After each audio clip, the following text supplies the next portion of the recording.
Hoje é um dia muito especial, porque finalmente aparecem as Silmarils, no capítulo que se chama das Silmarils e da Inquietação dos Noldor. Como a gente tinha visto no capítulo anterior, estava boa parte dos elfos vivendo lá em Aman junto com os Valar, porque o resto do mundo estava meio que destruído, e estava tudo tão tranquilo que a civilização dos elfos chegou no seu auge. Foi a época que eles desenvolveram mais coisas, que eles fizeram as coisas mais massas, e foi a época que nasceu o Fëanor, que é filho do Finwë, que era o rei dos Noldor. E que era, assim, super dotado e que era muito bom em tudo que ele resolvesse fazer. Só que nessa primeira página tem tanto spoiler que eu vou pular e vou fingir que eu não vi. Como é que pode um livro ter tanto spoiler sobre ele mesmo? Mas uma coisa que eu posso dizer é que o Fëanor, ele percebeu que estava tudo bom demais para ser verdade e que a qualquer momento podia acontecer alguma tragédia. Então ele resolveu fazer um backup das luzes das árvores. E foi nesse momento que ele fez as Silmarils, que são 3 pedras preciosas muito resistentes, ou seja, elas não podem ser nem destruídas, nem lapidadas, nem mesmo por um anão. E ele deu um jeito de colocar a luz das 2 árvores dentro de cada uma dessas Silmarils. E sem essas pedras, não tinha livro, porque afinal de contas, Silmarillion significa o conto das Silmarils. Aí a Varda foi lá e falou, ai, que bonitinho, daqui, deixa eu abençoar ela pra você. E daí ela abençoou as Silmarils de forma que nenhum mortal, homens ou anões, ou anãos, Anãos. E ninguém com intenções ruins podia tocar nelas sem que a mão apodrecesse e caísse. Realmente uma benção muito bonita. Mas toda regra tem a sua exceção, como a gente vai ver depois. Aí até o Mandos resolveu se pronunciar. Ele disse que o destino do mundo inteiro, da terra, do mar e do ar, estavam ligados a essas 3 pedras preciosas. Aí assim que o Melkor ficou sabendo disso, ele ficou doido pra roubar essas pedras pra ele, porque ele sempre foi meio obcecado com luz. Aí ele começou o plano dele, das intrigas. Ele contava uma fofoca aqui, uma fofoca ali, e funcionou muito bem. Por quê? O que acontece? Quando uma pessoa tem um conhecimento que só ela tem, ela faz questão de espalhar para os outros, para mostrar que ela sabe e os outros não. Só que daí os outros também sabem agora. E daí eles vão fazer exatamente a mesma coisa e vão espalhar que nem fogo de palha. Aí primeiro o Melkor fez eles acreditarem que se eles não tivessem ido lá para Aman, eles podiam ter reinos muito maiores e muito mais gloriosos do que se eles estivessem lá em Aman. O que não tem nada a ver, porque o resto do mundo estava todo destruído. E Aman era praticamente um paraíso. Aí depois ele contou pro pessoal sobre os homens, porque os Valar não tinham contado ainda sobre os homens que eles iam acordar depois. Então o Melkor usou esse conhecimento para manipular os elfos. Ele disse que os Valar só levaram os elfos lá para Aman para poder dar mais espaço para os homens, porque os homens seriam mais fáceis de controlar, que de novo não tem absolutamente nada a ver com a realidade. Eles só não contaram ainda porque eles acharam que não era o momento certo. E eles nunca quiseram controlar nem os elfos, nem os homens. Óbvio, só que os Noldor acreditaram, e eles começaram a ficar ressentidos dos Valar. Eles começaram a acreditar que eles podiam ter uma vida muito melhor se eles tivessem ficado lá onde eles estavam, e que os Valar eram malvados que queriam roubar tudo que eles tinham. E esquecendo-se completamente que tudo que eles tinham era presente dos Valar, e que eles foram lá por vontade própria. Aí depois que ele já tinha atingido a população geral dos Noldor, ele foi direto no Fëanor e no Fingolfin, que eram os 2 filhos mais velhos do Finwë. Aí como o Fëanor detestava ele não foi diretamente falar com o Fëanor, mas ele deu um jeito de chegar no Fëanor o boato de que o Fingolfin, com a ajuda dos Valar, queria expulsar o Fëanor de Tirion, porque ele que queria ser rei depois do pai dele, e os Valar queriam pegar Silmarils para eles. E pro Fingolfin, ele falou que o Fëanor estava controlando o pai deles e que ele ia dar um jeito de expulsar o Fingolfin de lá. E eles acreditaram. Aí agora que tava num clima ruim, que já tava todo mundo nervoso, o Melkor ensinou eles a fazer armas. Como você acha que isso vai terminar? E isso funcionou tão bem que o Fëanor queria começar uma revolução para libertar o povo deles da escravidão dos Valar. Beleza, cara, vai lá. E dos Valar nada até agora. Pois aí o Finwë resolveu finalmente fazer alguma coisa. Ele convocou uma reunião com todo mundo, só que o Fingolfin chegou mais cedo. Aí o Fingolfin falou, poxa vida, cara, você não pode deixar ele fazer o que ele quiser. Isso não tá certo. Reage, poxa. E ele tava certo, né? Porque além de rei, o Finwë é pai do Fëanor. E o mínimo que ele pode fazer é chamar a atenção dele. Falar, olha, Fëanor, não seja trouxa. Porque ele tá vendo o que o Fëanor tá fazendo, começando essa rebelião e tudo mais. Sendo que foi o próprio Finwë que chamou o povo dele para ir lá para Aman. Mas nesse momento que o Fingolfin tava falando com o Finwë, chega o Fëanor com tudo, coberto de armas, com uma pena vermelha no elmo, sim, isso é uma pena vermelha, e a sua espada. Ah, Eu sabia que você estava aqui falando mal de mim pro meu pai. Pode sair daqui já! E quando ele estava saindo, o Fëanor foi atrás dele e apontou a arma para ele e falou: Tá vendo isso daqui? Isso daqui é mais afiado do que a sua língua. Então, da próxima vez, você pensa bem antes de falar de mim.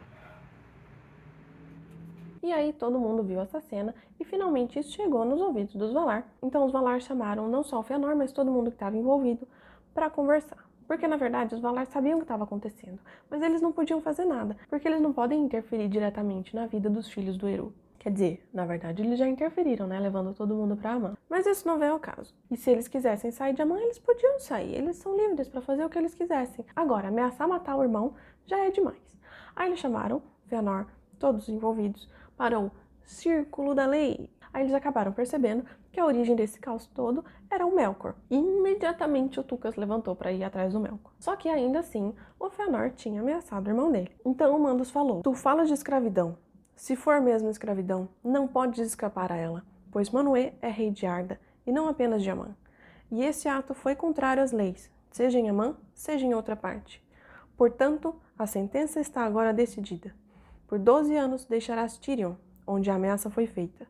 Durante esse período, reflete em teu íntimo e lembra-te de quem és e do que és. Após esse prazo, essa questão estará resolvida e considerada reparada se os outros te desobrigarem."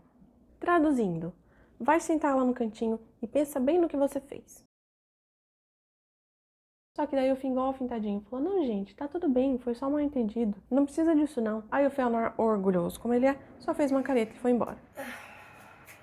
Então ele foi lá pro castigo, quer dizer, pro exílio dele, junto com os filhos e com o pai. Ao invés dele conversar com o Fëanor e mostrar que ele tá fazendo coisa errada, ele vai junto. Ele abandonou o povo inteiro dele pra ficar junto do filhinho dele. Isso não tá certo, gente. Isso não...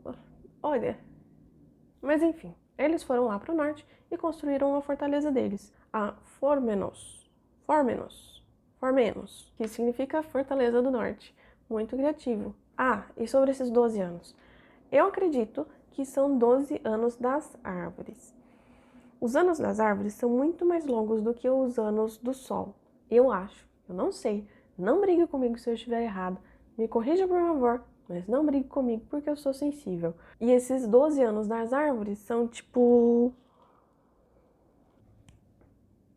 Calma. Um dia das árvores são 3 dias e meio dos dias do sol. Dos nossos dias. Então, um ano tem 3.050...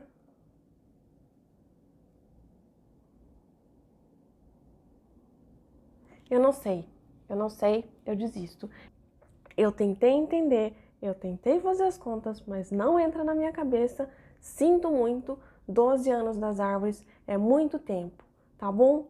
Muito tempo.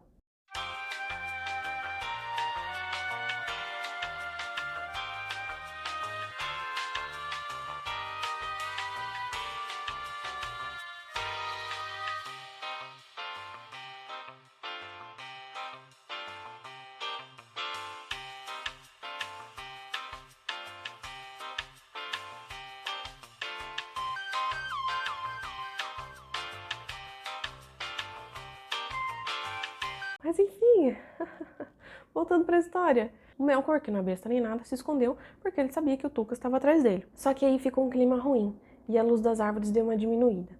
E todo mundo ficou muito preocupado. Aí, um tempo depois, o Melkor foi lá bater na casa nova do Fëanor. Ele falou: "Olha, tá vendo? Tudo o que eu falei que ia acontecer, aconteceu." Porque de fato acabou acontecendo. O Fëanor foi expulso de Tirion e como o Finwë foi embora também, quem ficou no lugar dele foi o Fingolfin. Aí ele falou como foi injusto o Fëanor ter sido expulso. Ele disse que era um Vala também, que aliás é mais uma mentira, porque Valar mesmo só aqueles 14. Falou que sempre foi amigo dos Noldor e falou também que podia ajudar o Fëanor a escapar da escravidão dos Valar. Aí o Fëanor parou, pensou. Ele estava considerando aceitar a ajuda do Melkor. Só que aí o Melkor ficou muito empolgado e ele acabou falando demais. Ele falou que enquanto ele estivesse em Amã, as Silmarils não estariam seguras, porque tudo que os Valar queriam era roubar elas. Aí o Fëanor percebeu na hora a intenção do Melkor. Sai daqui já, seu filho de chocadeira! Aí ele ficou puto, xingou o Melkor e mandou ele embora. E bateu a porta na cara do Melkor. E olha, Acho que essa é uma das coisas mais fodas que o Fëanor fez na vida. Aí beleza, o Melkor foi embora. Só que o Finwë viu tudo isso, ficou assustado e mandou um mensageiro lá pro Manwë. O mensageiro chegou, o Oromei e o Tugas levantaram na hora para procurar o Melkor de novo. Só que nesse momento chegou um outro mensageiro, dessa vez de Eldamar, que é toda aquela baía onde os elfos moravam, para avisar que eles viram o Melkor fugindo por lá, indo pro norte, por Araman, que é toda essa área aqui, que significa literalmente fora de Aman, é tudo que tá pra fora das Pelori, das montanhas, enfim. Eles disseram que eles viram o Melkor fugindo lá por essa região, indo lá pro norte. E foi assim que o Melkor fugiu de Aman. As árvores voltaram a brilhar normal e ficou tudo bem, né? Ficou tudo bem, né? Não, não ficou tudo bem. Daqui pra frente é só ladeira abaixo. No próximo capítulo do Ocaso de Valinor, a gente vai ver tragédia atrás de tragédia, atrás de tragédia. Até! Só que o Fëanor... Não, Fëanor... Tá muito cringe.